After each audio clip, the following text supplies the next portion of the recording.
Hello दोस्तों, स्वागत है आपका मेरे चैनल में। क्या आपने कभी सोचा है कि स्त्रियों को मासिक धर्म क्यों आता है? आज हम इस वीडियो में आपको इसी बारे में बताने वाले हैं कि किस श्राप के कारण स्त्री को मासिक पीड़ा होती है। इससे पहले यदि आपने मेरे चैनल को सब्सक्राइब नहीं किया तो मेरे चैनल को सब्सक्राइब कर लीजिए, जिससे कि मैं जो भी वीडियो डालूँ उसका नोटिफिकेशन आपको मिलता रहे। हमारे प्राचीन भारतीय पुराणों में भी मासिक धर्म का उल्लेख मिलता है। मासिक धर्म क्यों होता है, इस पर एक पौराणिक कथा भी मौजूद है जो इंद्रदेव से संबंधित है। भागवत पुराण में वर्णित एक कथा के अनुसार एक बार बृहस्पति, जो देवताओं के गुरु थे, वे इंद्रदेव से काफ़ी नाराज हो गए।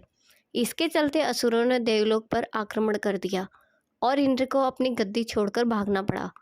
असुरों से खुद को बचाते हुए वे सृष्टि के रचनाकार भगवान ब्रह्मा के पास पहुंचे और उनसे मदद मांगने लगे। तब ब्रह्मा जी ने उन्हें बताया कि उन्हें एक ब्रह्म ज्ञानी की सेवा करनी चाहिए। यदि वह प्रसन्न हो जाए तो उन्हें उनकी गद्दी वापस प्राप्त हो सकती है। आज्ञानुसार इंद्रदेव एक ब्रह्म ज्ञानी की सेवा में लग गए, लेकिन वे इस बात से अनजान थे कि उस ज्ञानी की माता एक असुर थी। इसलिए उसके मन में असुरों के लिए एक विशेष स्थान था। इंद्रदेव द्वारा अर्पित की गई सारी हवन सामग्री जो देवताओं को चढ़ाई जाती है, वह ज्ञानी उसे असुरों को चढ़ा रहा था। इससे उसकी सारी सेवा भंग हो रही थी।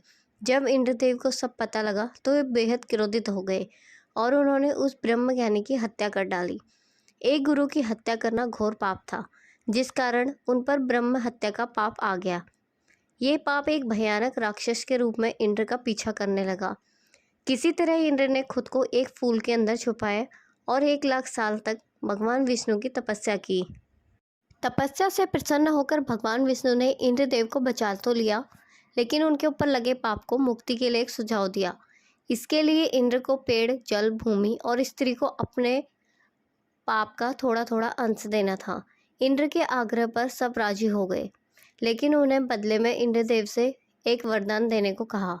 सबसे पहले पेड़ ने उस पाप का 1/4 हिस्सा ले लिया, जिसके बदले इंद्र ने उसे एक वरदान दिया। वरदान के अनुसार पेड़ चाहे तो स्वयं ही अपने आप को जीवित कर सकता है। इसके बाद जल को पाप का हिस्सा देने पर इंद्रदेव ने उसे अन्य वस्तुओं को पवित्र करने की शक्ति प्रदान की।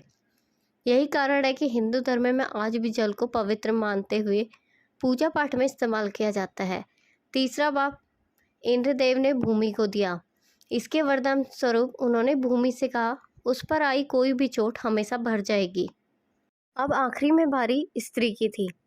इस कथा के अनुसार स्त्री को पाप का हिस्सा देने के फलस्वरूप उन्हें हर महीने मासिक धर्म होता है, लेकिन उन्हें वरदान देने के लिए इंद्रदेव ने कहा कि महिलाएं पुरुषों से कई ज़्यादा काम का आनंद उठाएंगी। इस दौरान वे ब्रह्म हत्या यानी कि अपने गुरु की हत्या का पाप ढो रही होती हैं। इसलिए उन्हें अपने गुरु तथा भगवान से दूर रहने को कहा जाता है। यही कारण है कि प्राचीन समय से ही मासिक धर्म के दौरान महिलाओं को मंदिर जाने की मनाही थी। अगर आपको मेरी वीडियो पसंद आए तो चैनल को सब्सक्राइब कीजिए और शेयर कीजिए ताकि मैं रोज़ नई नई वीडियो आपके लिए ला सकूं।